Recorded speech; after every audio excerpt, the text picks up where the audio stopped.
দর্শক, বর্ষাকালীন সময়েও শশা চাষ করে তাক লাগিয়ে দিয়েছে দিনাজপুরের চিরিরবন্দর উপজেলার দিলীপ কুমার। দিলীপ কুমারের বাড়ি চিরিরবন্দর উপজেলার অমরপুর ইউনিয়নের। তিনি তার নিজ গ্রামে নিজস্ব জমিতে এভাবে মালচিং পদ্ধতিতে শশা চাষ করে এখন যেন আলোড়ন সৃষ্টি করে দিয়েছে। দামে ভালো হওয়ায় গেল বছরের তুলনায় এবছর তিনি অনেকটাই এগিয়ে গিয়েছে। তবে দুঃখজনক বিষয় হলেও সত্য, গেল বছরও তিনি এই শশা চাষ করে অনেকটাই ধরা খেয়েছিলেন। ক্ষতির সম্মুখীন হয়ে পরবর্তীতে কৃষি অফিসারের পরামর্শ নিয়ে এসব মালচিং পদ্ধতিতে শশা চাষ করে গেল বছরের তুলনায় এবছর দিলীপ কুমার যেন একটু স্বস্তির ঢেকুর ফেলতে পেরেছে। সরেজমিনে এসে দেখা গিয়েছে বর্ষার এই আড়ালি সিজনে এসেও শশাতে দেখা গিয়েছে বাম্পার ফলন ফলন এবং গাছও রয়েছে এখনো জীবিত। ফলে আরো কিছুদিন এই গাছ থেকে শশা উৎপাদিত হবে বলেও আশাবাদ ব্যক্ত করেছে দিলীপ কুমার।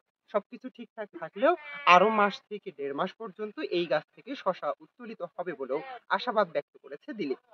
দিলীপের সাথে কথা বলে জানা গিয়েছে গেল বছর এই চাষই করেছিলেন তিনি, কিন্তু মালচিং পদ্ধতিতে না হওয়ায় তেনাকে ক্ষতির সম্মুখীন হতে হয়েছে, লস গুনতে হয়েছে হাজার হাজার টাকা। কিন্তু এবছর কৃষি অফিসারের পরামর্শ নিয়ে মালচিং পদ্ধতিতে শশা চাষ করে এবার যেন তিনি একটু স্বস্তির শ্বাস ফেলতে পেরেছে। দর্শক, আজকে আমরা যেই শশা বাগানে এসেছি সেখানে এসে দেখেছি এখনো গাছ তরুতাজা রয়েছে এবং প্রতিটি গাছে শশাও ধরেছে। আর শশার দাম ভালো পাওয়ায় যেন অনেকটাই এবার স্বস্তিতে দিলীপ কুমার। দিলীপ কুমারের এই শশা চাষ দেখে অত্র এলাকার অনেকেই এখন মালচিং পদ্ধতিতে এই শশা চাষ থেকে শুরু করে মালচিং পদ্ধতিতে চাষবাসে আগ্রহী হয়ে উঠছে।